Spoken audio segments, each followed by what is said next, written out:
الف لام میم، اللہ جو معبود برحق ہے اس کے سوا کوئی عبادت کے لائق نہیں، زندہ ہے سب کو تھامنے والا۔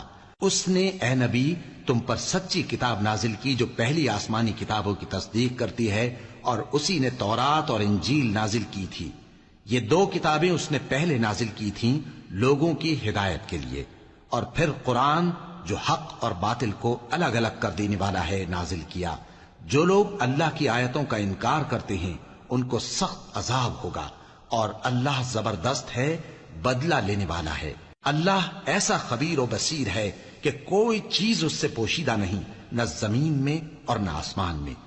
وہی تو ہے جو ماں کے پیٹ میں جیسی چاہتا ہے تمہاری صورتیں بناتا ہے، اس غالب حکمت والے کے سوا کوئی عبادت کے لائق نہیں۔ اے پیغمبر، وہی تو ہے جس نے تم پر یہ کتاب نازل کی جس کی بعض آیتیں محکم ہیں اور وہی اصل کتاب ہیں، اور بعض دوسری متشابہ ہیں۔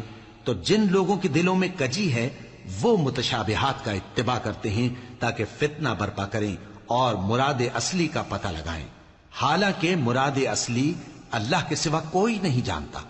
اور جو لوگ علم میں گہری نظر رکھتے ہیں وہ یہ کہتے ہیں کہ ہم ان پر ایمان لائے، یہ سب آیات ہمارے پروردگار کی طرف سے ہیں، اور نصیحت تو عقل مند ہی قبول کرتے ہیں۔ اے پروردگار، جب تو نے ہمیں ہدایت بخشی ہے تو اس کے بعد ہمارے دلوں میں کجی نہ پیدا کر دیجو، اور ہمیں اپنے ہاتھ سے رحمت عطا فرما، تو بڑا عطا فرمانے والا ہے۔